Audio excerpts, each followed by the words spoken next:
And the third part is I'm a professional speaker, and I go out and do keynotes on a few different subjects, including emotional correctness, so how to use your voice in a time of pushback and toxic environments, leading against in times of backlash, navigating the labyrinth, which is my talk for how women navigate workplaces, and then how to be more inclusive more generally. So I've got four key talks that I deliver to organisations. Wow, that's an impressive portfolio of things you bring to the table.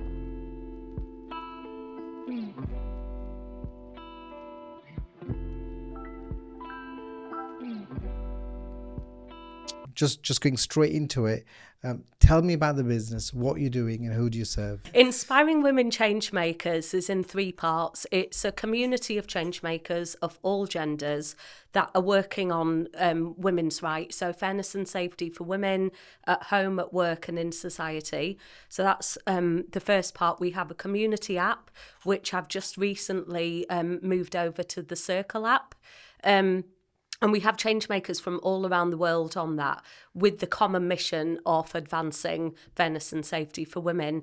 The second part, which is how I mostly make my money, is my training, consultancy and facilitation services. So I tend to work with non-profits here in the UK, over in the States. I've done some others further afield, giving talks, giving strategic advice on inclusive leadership and good governance, on diversity, equity and inclusion, and on inclusive communications as well. And that includes things like media handling, how to conduct yourself, if you're on radio, if you're on screen, live in the studio, all of those things. And I bring in associates to support that work as well. So other experts in their field. And then the third part is I'm a professional speaker, and I go out and do keynotes on a few different subjects, including emotional correctness, so how to use your voice in a time of pushback and toxic environments, leading against in times of backlash, navigating the labyrinth, which is my talk for how women navigate workplaces, and then how to be more inclusive more generally. So I've got four key talks that I deliver to organisations. Wow, that's an impressive portfolio of things you bring to the table. They all connect though. They all connect, absolutely. What is a little bit standout is you're here in the UK doing all of them things, but you're also in the US. How did the US happen? I got featured. I'd already done a little bit of work in the US, but I was featured in Forbes as one of 10 diversity, equity and inclusion trailblazers you need to get familiar with. So in terms of my SEO, the rankings just skyrocketed. And it's been excellent because the types of clients that I've attracted have been a brilliant match in terms of policy work, in terms of inequalities, whether it's women's rights or health or something else, and for the non-profit sector as well. So clearly something with that has worked, and also the hard work that I put into my own SEO on my own website. So it doesn't just all happen by coincidence. Well, it never happens by coincidence. You've got to put in the effort, and if you seed things in the right way, in the right places, after time it does flower. Sometimes it takes a bit longer, sometimes it comes a bit sooner, but it does come to fruit. So right now, is there one area that you're really focusing on, or again, is it a mixed bag at the moment? It's shifting right now, and that reflects the current global environment. I think with Inspiring Women Changemakers, there were a few parts. The start of it was I very much celebrated changemakers, which I still do. I had my annual Igniting Inspiration Awards, and that's a digital campaign where I share a story. It's good for my SEO to showcase amazing changemakers, but it's also good for them if they haven't got a bio or some kind of online profile. So I'm helping to spread their good work and amplify their social missions as well. Throughout the pandemic, I would say it was a lot more focus on governance And then last year we had the race hate riots, and my focus shifted even more deeply into working with funders on what they need to do to better support grassroots organisations here and abroad. You know, so the race hate riots focus mines in the UK. And I did a podcast with Third Sector, which is the leading magazine for the third sector. It's read by politicians and charity leaders and so on. And we did a couple of articles as well. And all of that is great, and I still do that. But more recently, I would say in the last year, my focus has moved even more towards what I call radical self-care for change makers, because people are working on the edge of burnout. It's been getting worse and worse since the start of the pandemic. Funding's tight. We're still in the long tail of COVID, still feeling the impacts of energy crisis, and some people, and particularly women, feel that even more. And if they're disabled women, if they're black and brown women, they're experiencing these effects even more deeply. And when we talk about child poverty, what we don't mean is children are living in poverty, but it's as a result of adult poverty. You know, children aren't in poverty themselves. And what that translates to in reality is lone mums that have maybe fled domestic abuse, other situations, hidden homeless, you know, sofa surfing, staying with neighbours, relatives, and so on. So there's this group that is quite hidden in lots of different parts that is really suffering, and therefore the children are also experiencing those effects as well. Yeah. It's the part of the food chain. Yeah. If it's going to happen to the mother or the parents, Yes. but the mother in particular, because it's championing women, naturally the children are going to suffer, sadly. Yeah. So is your remit, is it national or is it, I mean... It's international. Even the, okay. Yeah. Oh, wow. So UK, US, is it other territories as well? Or whoever wants to join in, I have a member from Croatia, I've got a member wow. in Australia, you know, so whoever wants to join in, whoever's Okay. working on this mission, or who wants to learn from, collaborate, connect with other change makers. And that's the specific purpose of the community. So some of the successes we've had, and we can't blatantly share our successes because of the nature of what they involve. But during the pandemic, or I think just before maybe, I brought together a few of my members who were counsellors and psychotherapists around a particular piece of law here in the UK, and it was the Crown Prosecution Service guidelines on pre-trial guidelines for survivors of domestic abuse. So a very, very specific piece of the law, but what it means in practice is if you're someone that's experienced domestic abuse, whatever your gender, the police could come and take the psychotherapist or the counsellor's notes as part of that evidence. And that's really harmful for someone who's already been harmed. So we brought in lawyers, we worked with shoesmiths, we held a round table, and then we worked with some barristers. And the steering group that I helped form worked that through with some successes. So actually, we had an email, one of them had an email a couple of weeks ago from a survivor of domestic abuse saying, this was incredible. What you did has made me feel less suicidal. And that's the real world impact of this policy stuff that we do. There can be a disconnect between the policy and then that, but it impacts people's lives. So there were a couple more consultations, one on care and one on bereaved families of people who have been killed as a result of domestic abuse. And we're working on that behind the scenes as well.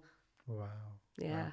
So it's, you know, this area of work is it's not only tough because it is challenging, but it's emotionally draining as well. 100%, which is why radical self-care for change makers is so important to me. You know, I mentioned just before that change makers are frequently on the edge of burnout.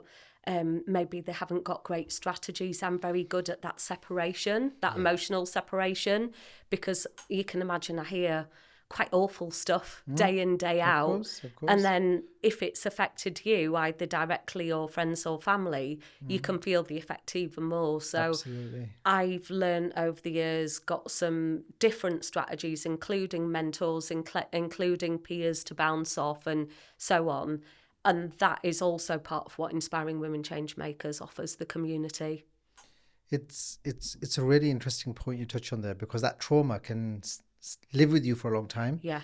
And I think, for especially doctors, they have to deal with this kind of thing all the time. Yeah. So, the element of, I think it's a fine line, because you can become actually too cold or too distant from, Yes. you've got to still show that compassion. Yep. And have that emotional intelligence when speaking to people, dealing with cases, but then having that right line, where to draw that line of saying, all right, that's it, I'm going to park that now, Yeah. and then carry on with my life as normal. Some you see it more with doctors, like I said, but some of them get it right, some of them don't, and they can feel really like that was a bit cold, because it's just going from person to person. But even in these settings, even in safeguarding or therapy settings, we're all human beings at the end of the day. You might be trained, you might be qualified, but we all have a good day, we all have a bad day, right? So what do we do, and who do we talk to? There's that saying, heal thyself. Well, that's not always possible. Who do you go to? So I trust you have a circle of people. I do, yeah. An inner circle that you can then share your feelings with. Yeah, I have several. Okay. I'm lucky because I'm the founder of Inspiring. I created what I needed, but I know others need it as well. We need other change makers at different levels. So some, like I mentioned, are very professionalised, so psychotherapists, counsellors. Others are people like you and I that just see some unfairness in the world and want to do something about it. Absolutely. Recently with some meetings, wherever possible, I've tried to do let's walk and talk. Go to the park, walk around the lake, and let's have a walking meeting. Connect with the nature. Don't always be stuck in an office, in a studio, if we don't have to be. And that's proved to, because it all links back to well-being. It all links back to, is your the chemical balance right in the body, or are you excited or emotionally pulled? Because we're all, like I said, we're all human, and we get tugged and pulled from left, right, and center with whether it's family, whether it's business, or other things that are happening in our life. So it's kind of just a quick mechanism that I've started to put into my daily routine is, wherever possible, if we have a meeting, can we do it as a walk and talk meeting? That's been part of my strategy for many years now. I love to hike, and having a daily walk at least 45 minutes is what keeps me balanced. Although it's far too hot today to be doing that. But in general, walking is a big part of my own personal self-care toolkit. But there have to be lots of strategies, because physically it's not possible for some people, or even in terms of where we go for our walks, accessing the countryside, accessing nature, that feels less inclusive and less accessible for some. So it's about creating your own menu of things that top you up and make you feel good. Absolutely. So you're doing lots of things. What's the challenge at the moment for your business, for where you are? Before you get to that, tell me, what's the makeup of the team? Is it you and you as a founder and operator? You're working with technology and people around you, or have you got a team? Yes, very much that. I use tech a lot. I always have, even before the pandemic. I was already delivering over Skype before Zoom became popular, because I had international clients.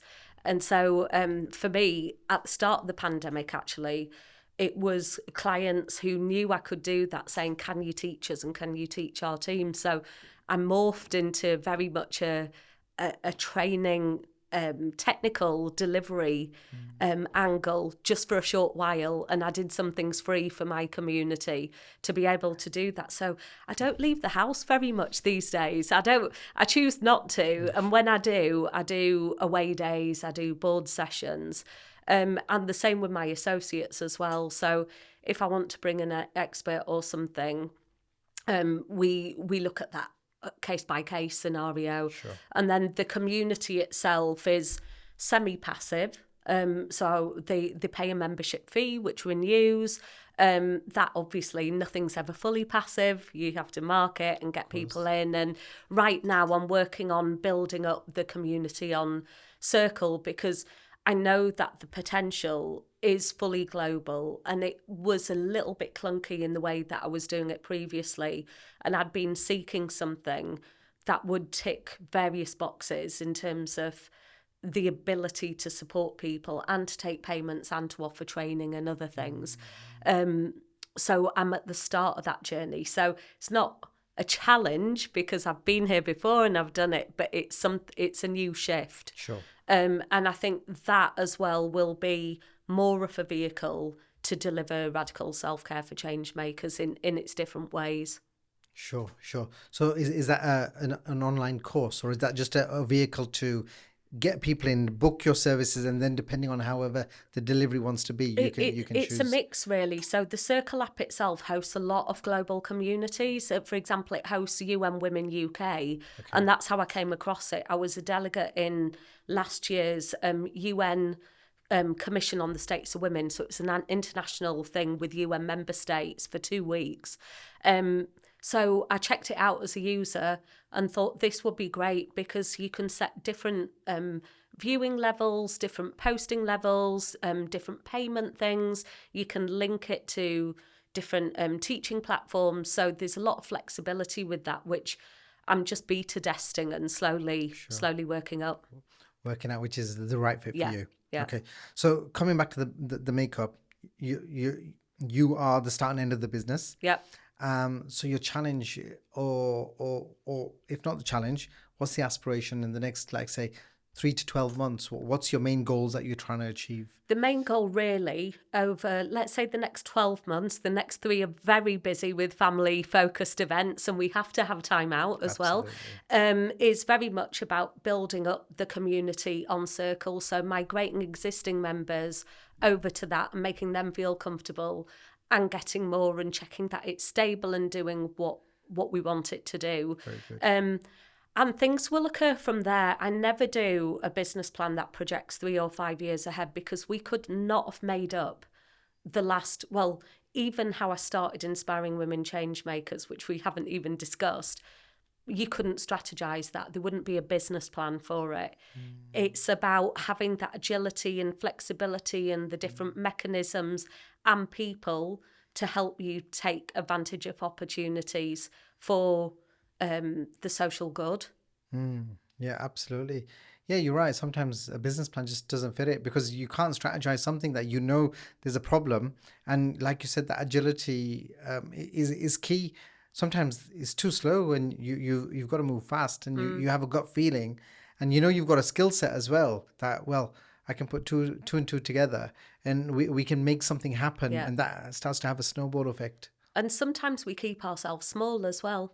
We don't think, it's like when I did my Change.org campaign in 2014, which ultimately led to this, it got 126,500 supporters, and politicians such as Nick Clegg and Theresa May were involved, even Richard Branson got involved.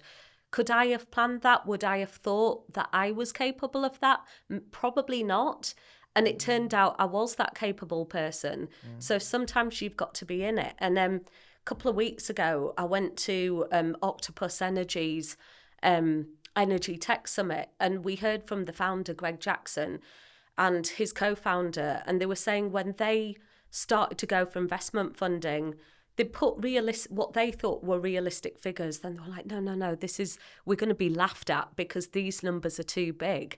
So I think they reduced them back to by a quarter or to a quarter.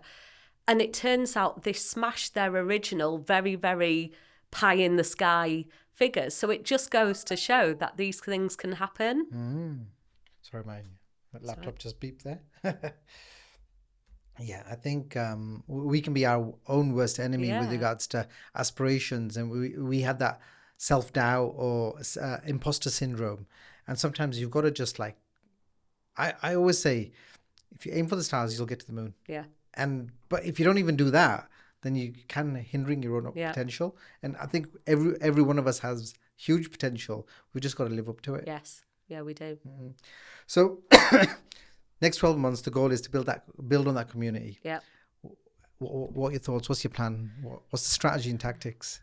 Strategy and tactics are a mix of things. I don't like the term funnel. Sure. Recommendation and that sending that positive energy out through ambassadors, really. So a lot of my members have huge followings, even bigger than mine in their own right. And there's this brilliant book by Selena Sue. I don't know if you've come across it. She's a US-based marketeer. It's called Rich Relationships. And I fully believe in rich relationships. It's people who already have a platform and are welcoming you onto yours, are opening doors for you. That's what I do for others, and that's what others do for me. So it's leveraging those relationships and asking. We've got to ask. And I find that with a lot of women, particularly, these things are not always gendered, but we find some things are quite a trend. And it's, oh no, I couldn't ask, or I feel cheeky asking.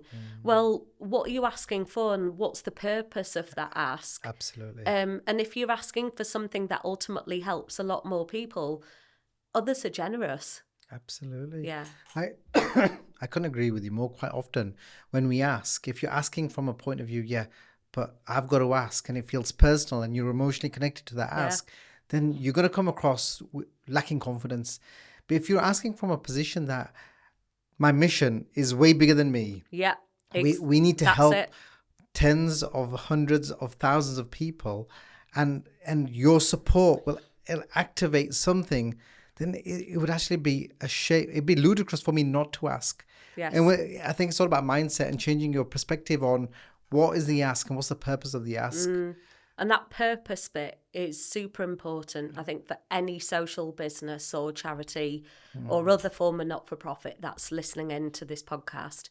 If you put that purpose and that mission bigger than you, you are not afraid of asking. If I go and stand on a stage with hundreds or thousands of people, my internal thought process is, I want to reach one person, and if I powerfully help one, that's job done for me. If I help more, that's great. But it takes away your own nerves, and it takes away your own emotions and feelings around asking for support or asking for people's attention. Absolutely. So I'm going to dig a bit deeper. Building community. We don't like funnels. We like recommendations. Yeah. So it's all about community. It's all about conversations. It's all about leveraging networks and finding like-minded people where you can speak, you can connect, you can talk, and our visions are aligned. Yeah. Yeah. So is that through forums? Is it through web? Is it through a podcast like this? Is it through events? What other things are you doing? It's the whole mix. It has to be the whole mix. The only mix I took out of the equation was in-person networking, because this is so specific to a sector. I do in-person networking if I'm going to a charity sector event or conference. Sure. But if I were to go to, and I won't name them, but no disrespect to some of the big established networking brands, they just don't work for me. It's an early start, it's a morning, and you could come away feeling quite discouraged because people have to get this. They really have to understand what social purpose is, because when you're a social entrepreneur or a charity founder or leader, you don't just look at cash flow and profitability. You're looking at impact, so the lives, and you have to report on it if you get funding or you have other stakeholders, and sustainability, because you don't want to let people down over the long term. And that's a core difference. So it's two key extra areas of work that we have to think about on top of running a regular business. Absolutely. So for the benefit of everybody watching, everybody listening, who's your ideal person that you would like to connect to? Like, say everybody that watches this, who would you disqualify and who would you qualify that you would welcome into your network, that would be valuable to you? Yeah, I think everybody has a part to play. But in terms of who would get the most value from joining, it's people that are working in and around the sector. So those people that live and breathe fairness and safety for women and girls. And like I say, that's not gendered, because there are lots of people course, that yeah. don't identify as women that are working in this space or are very passionate about it. So, for example, I'm very passionate about men's mental health because I've lost 2 friends to suicide. So I don't have to be a man Of to course. to be working To on champion that, that to or to work champion it, that. So it's absolutely. anyone who champions and is aligned with the issue is who it will be useful for, because it builds your contact space. Trusted allies, people who you can bounce ideas off and learn from. And I asked one of my members who has a huge community working around special educational needs, and specifically exclusion from schools of autistic and other neurodivergent children. And I said, why? Why are you a member? Okay, I don't charge a lot for the pledge. It's only £35 a year. It barely covers the actual cost, never mind my time costs. But why? And they said it is because we know that if we have any kind of question around diversity, equity and inclusion, and it's different intersections of marginalised people, then we can come without shame. And we know there are lots of people that specialise in different ways. So, for example, one of my members is hearing impaired, and she has recently been trained in lip reading. Okay. So she doesn't do BSL. And these common assumptions around what being deaf or hearing impaired means, I've got members that shatter these stereotypes or bust some of these myths. I have a member who's visually impaired. They're advocating not just for themselves, but teaching this. So we can't assume just because somebody holds a particular characteristic, they're a specialist in it. Not at all. But we do have some that are both, or have a family member and have become a specialist in certain areas that we can go and learn from. And that's the beauty of it. We're constantly learning from each other all the time. Yeah, very, very, very. It's so inspiring to hear that, and it's amazing how, when working as a team, like peer to peer, how you can learn, work together, collaborate together, and I think that is. It never works from top down, but that peer to peer always seems to be the best way to get the most impact. You mentioned impact earlier on, and that's what we're all looking for. It's not about tick boxes, but it's about impact and making that change.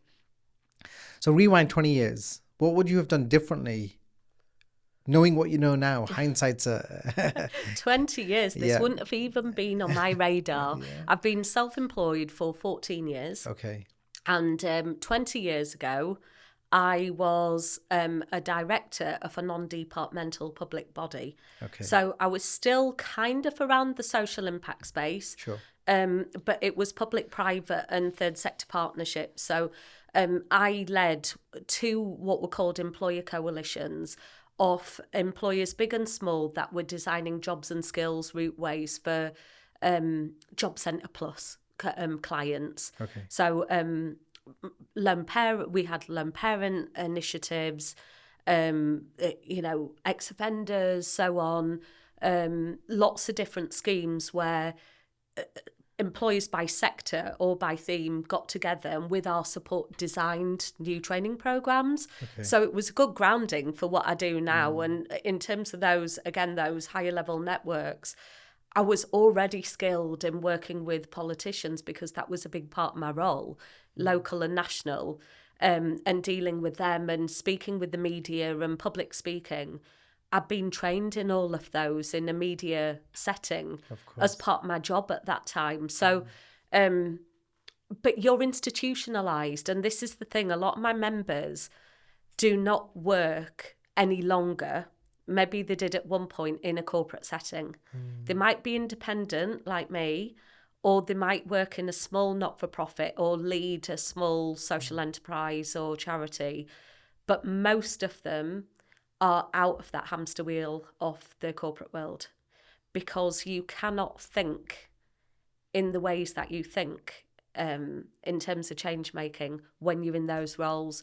You're thinking in terms of just the policy constraints, what you think are the realistic parameters, but actually all of those false parameters are moved, those false barriers are removed once you start working on your own.